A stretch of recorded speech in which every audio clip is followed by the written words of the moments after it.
So, you recently got into Destiny, and after much consideration, decided to play a Warlock. Now, you want to learn as much as you can about them, so you can somewhat say you know what you're doing. I've got you covered. Though I do play all three classes, Warlock has been my main since way back in 2015, and I love it to death. Let's start with the basics. Every class in the game has access to a special jump ability unique to them with 3 variations, alongside their own class ability that has 2 variations. Warlocks get the Glide jump ability. While not quite as easy to master as Hunters or Titans jump, Glide is an incredibly versatile ability that can travel large distances for long periods of time, while still able to obtain a decent amount of height. The secret to mastering Glide is all in your momentum. You can't do a little baby jump at the beginning and expect to go anywhere. You need to use all of that momentum at the very start, getting the most height you can, and then let on and off of your jump ability to travel the furthest distance. When it comes to platforming or maneuvering during combat, Warlocks can easily travel the furthest with it when used properly. You can also use Glide during a long fall at the very end to completely halt your momentum and land safely. There are 3 variations of Glide: Strafe, Burst, and Balanced. Strafe Glide gives you better maneuverability in the air, allowing you to easily control which direction you're going. Burst Glide gives you a larger burst of speed at the very beginning of your jump, and Balanced Glide is a mixture of the two. There is also a 4th jump ability for Warlocks, which is exclusive to their Void subclass: Blink.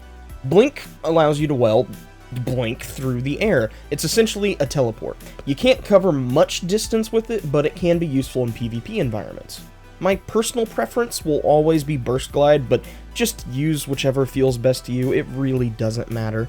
Do keep in mind, though, that no jump ability lasts forever. For Warlocks, after enough time has passed in the air without touching the ground, your glide will run out, and you will either plummet straight down to the ground, or to your death.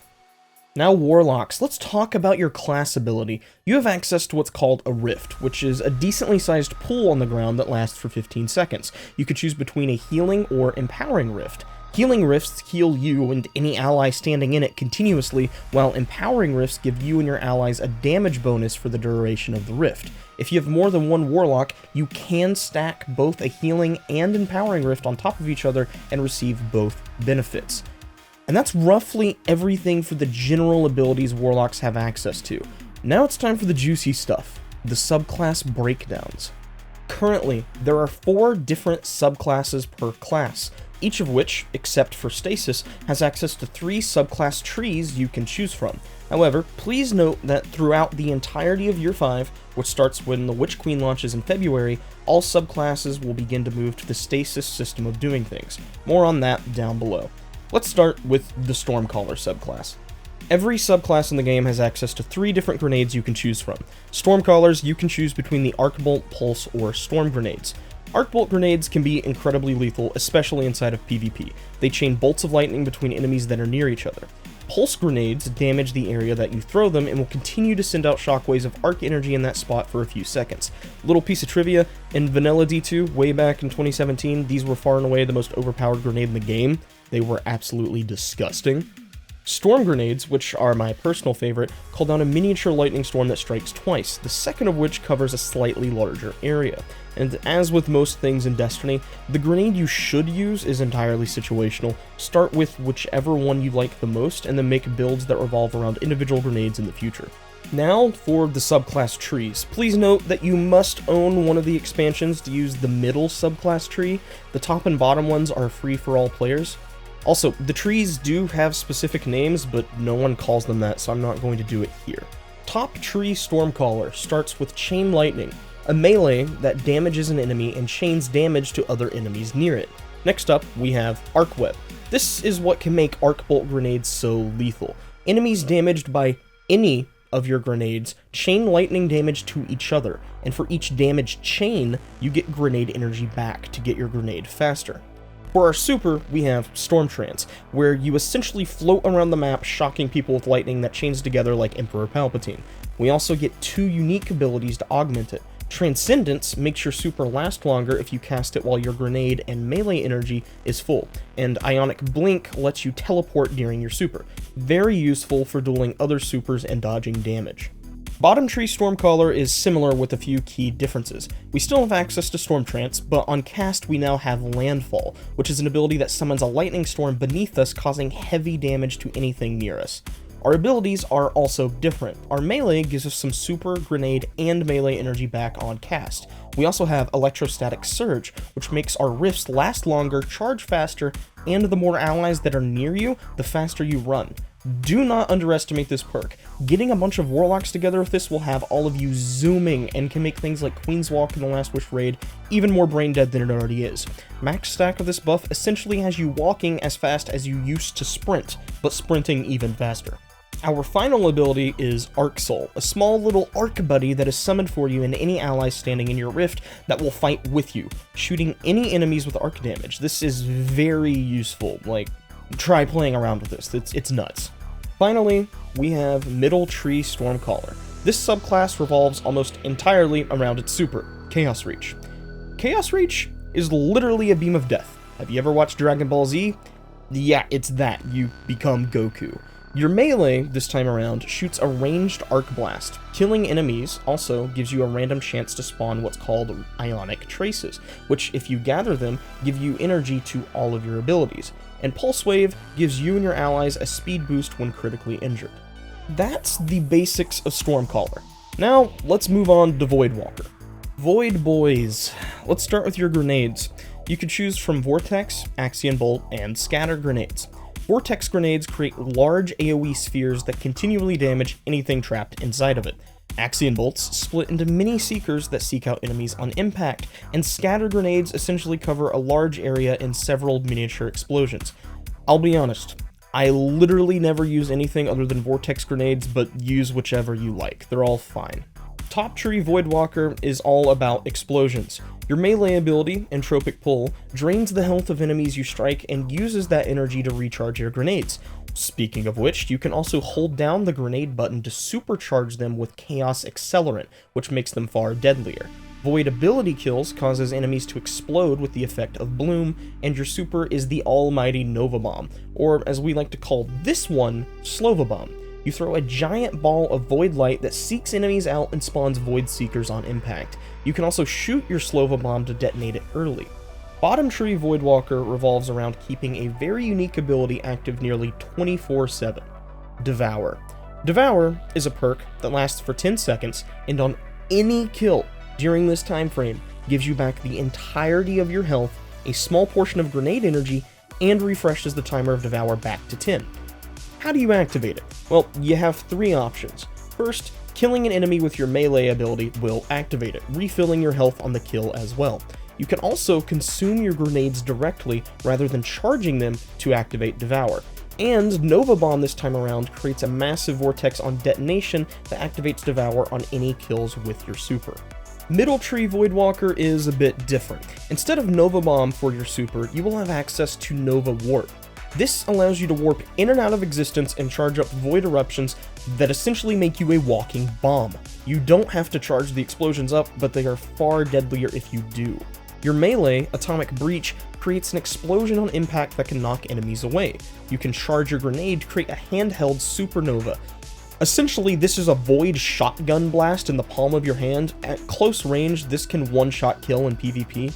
Keep in mind, however, that the charge only lasts for a few seconds before you'll have to charge it again. And lastly, you have a passive effect, Dark Matter, that gives you grenade, melee, health, and class ability energy on any void ability kills. Voidwalker is a very aggressive subclass and one of my personal favorites, but next up, we have Dawnblade. Dawnblades. You have access to the Solar, Firebolt, and Fusion grenades. Solar grenades are essentially the exact same thing as vortex grenades, but fire flavor. They create a burning AoE that damages anything that continues to stand in it. Firebolt grenades spawn bolts of solar light that quickly seek out other enemies. These can be useful for hitting enemies behind cover. And fusion grenades stick to enemies and then explode after. Pretty self-explanatory, good single target damage. Again, you can use whichever grenades you like the best, but my personal preference is usually solar grenades. Alright, now for Top Tree Dawnblade. This tree is all about movement. Your melee is Celestial Fire, which is a ranged attack that shoots 3 firebolts that spin and partially tracks the target. Winged Sun is a passive ability that allows you to fire weapons and use your melee and grenade while gliding. Normally, trying to fight while using your jump ability will immediately drop you to the ground. Getting kills while in the air extends the duration of our next ability, Heat Rises. Heat Rises allows you to consume your grenade to extend your glide time and give you better in-air accuracy. Usually, if you're fighting while mid-air, it would be really hard to hit anything because your accuracy drops so much, but not here. Next, we have Icarus Dash. Icarus Dash essentially allows you to air dodge in any direction. Normally, you can only use it once every 4 or 5 seconds, but while under the effect of Heat Rises, you can do it twice. For the Super, Daybreak, you are able to fly through the air with Glide and throwing flaming swords at people. You can also Icarus Dash with no cooldown while in your Super, but it does drain Super energy. This class is very effective in PvP, if not the best PvP class in terms of raw potential. Bottom Tree Dawnblade is all about aggression. Your melee, Igniting Touch, will burn enemies on impact. Defeating a burning enemy will cause them to explode. This time around, Daybreak projectiles also track targets while exploding into flames on impact. Kills with Daybreak also extend its duration. And lastly, Phoenix Dive allows you to dive down in any direction to heal yourself. Diving while in your Super also creates a fiery explosion on impact, returning Super energy. For Middle Tree Dawnblade, we have what is essentially the healer class of Destiny. The Super, Well of Radiance, is a massive well of light, roughly twice the size of a normal rift, that heals and empowers the damage of yourself and any ally standing inside of it. This well lasts for 30 seconds and also prevents its occupants from being frozen by stasis. The Melee, Guiding Flame, burns enemies and empowers yourself and any nearby allies with a damage bonus for roughly 5 seconds. Well users can also make use of Divine Protection to charge their grenades into healing grenades, which can be thrown at the floor or another player to heal them and provide an overshield. They can also be used while gliding to hover in mid-air and extend glide time. Our final ability, Benevolent Dawn, gives you grenade, melee, and ability energy anytime you heal or empower allies. For example, if someone stands in one of my rifts, healing or empowering, I will have Benevolent Dawn procced until they leave, which then dissipates after 6 seconds. You can use this trick to basically give yourself unlimited rifts as they will recharge by the time the rift runs out. And that's everything about Dawnblades. We only have one subclass left to go, Stasis, but it's a big one. Added in Beyond Light, Stasis is the first of presumably several Darkness subclasses we will have in the future, and with it came the Aspect and Fragments system, which allows for great subclass customization that the Light subclasses currently do not have. Notice how I said currently. Remember what I said in the beginning of the video about Light subclasses being adjusted throughout Year 5 with Witch Queen? This is the system they will be adopting. At Witch Queen's launch, the Void subclasses will be the first to adopt this system, with Arc and Solar following suit in later seasons. So, what's different here? Well, selecting between a jump, class ability, or grenade is still the same, and there is only one super, but Aspects and Fragments can be interchanged however you want. Aspects act as your core abilities that change the way your class plays, while Fragments are passive augments that enhance the class even further. Every aspect has 1 or 2 fragment slots, and you can use 2 aspects at a time. Your fragment slots determine how many fragments you can use. Aside from that, there is no limit to how you can swap these in and out. Change them as you see fit. Now, let's actually talk about the subclass itself. Stasis, as an element, is all about crowd control. There are a set of key actions that the element plays with: slowing, freezing, and shattering. Everything about Stasis revolves around these actions, and the abilities can interact in a multitude of different ways. Let's take a look at the grenade options. You still have access to 3 different grenades, however none of them are lethal on their own. Rather, they provide utility you can use how you see fit. Glacier grenades create giant crystal formations upon impact. You can use these as cover, as makeshift platforms, you can freeze enemies with them, or with the right aspect and fragment combinations, you can make them do different things passively or when destroyed. Cold Snap grenades are a bit more straightforward. They seek out enemies on impact and instantly freeze anything they touch.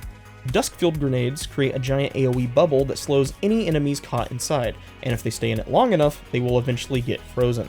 Your melee this time around is a ranged attack called Penumbral Blast. You shoot an ice shard from your staff that immediately freezes any enemy on contact. The super for Warlocks is called Winter's Wrath. You summon a giant staff of ice that allows you to immediately freeze anything hit by its projectiles, and then you can cast a massive AoE blast that will shatter any frozen targets caught in its range, and its range is massive. Okay, let's talk about the aspects now. Every class has access to 4 stasis aspects that are unique to them. Ice Flare Bolts, the first aspect on our list, has 2 fragment slots, and makes shattering frozen targets spawn seekers that track and freeze other targets. Frost Pulse makes casting your rift emit a shock wave that freezes any enemies caught inside of it. Bleak Watcher allows you to convert your grenade into a miniature turret that will constantly shoot and freeze enemies. This thing is insanely good at all levels of play. And lastly, Glacial Harvest makes freezing enemies spawn stasis shards, which you can collect to buff yourself in a variety of ways. On their own, they just give you some melee energy back. The stronger the enemy, the more shards this aspect spawns. Finally, we have Fragments. There are a lot of fragments, 14 to be exact. You can mix and match these however you want, and they do a wide variety of things. So I'm going to blast through these as fast as possible while still giving the important information. You can experiment more on your own and find what suits you best. Also, fragments are the same across every class. They're not, like, unique whatsoever, so just wanted to put that out there. Whisper of Hedrons greatly increases your weapon stability, aim assist, mobility, resilience, and recovery stats for a short time after you freeze an enemy. However, you lose 10 strength, which lowers the cooldown of your melee. Whisper of Fissures increases the damage and size of stasis bursts when you shatter a frozen target or stasis crystal. Whisper of Refraction gives you class ability energy for defeating slowed or frozen targets. Whisper of Durance makes slow from your abilities last longer and extends their duration while also giving you a bump to strength. For example, this would make your stasis turret last longer. Whisper of Bonds gives you more super energy for defeating slowed or frozen targets, but lowers your discipline and intellect stats.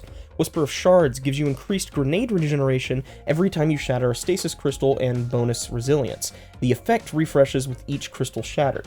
Whisper of Chains gives you damage reduction while standing near friendly stasis crystals or frozen enemies and a bonus to your recovery. Whisper of Torment gives you bonus grenade energy every time you take damage from enemies. Whisper of Fractures gives you bonus melee regeneration when near multiple enemies but lowers your discipline. Whisper of Impetus reloads your stowed weapons upon damaging enemies with your stasis melees and temporarily boosts weapon swap speed. Whisper of Conduction makes nearby stasis shards track to you and boost your resilience and intellect. Whisper of Rending makes your kinetic weapons deal more damage to stasis crystals and frozen targets. Kinetic weapons are the ones without an elemental icon next to them. Whisper of Hunger increases the melee energy you gain from picking up stasis shards but lowers your mobility and recovery. And finally, Whisper of Rime makes collecting stasis shards give you a temporary overshield that refreshes the more shards you pick up. Okay, that is every stasis fragment. There is a lot here, and it will probably take you a while to figure out which ones you like the most. My biggest suggestion is to try them all out and think about what kind of builds you could possibly make with these. And finally, our overview of the Warlock class and all of its subclasses comes to a close.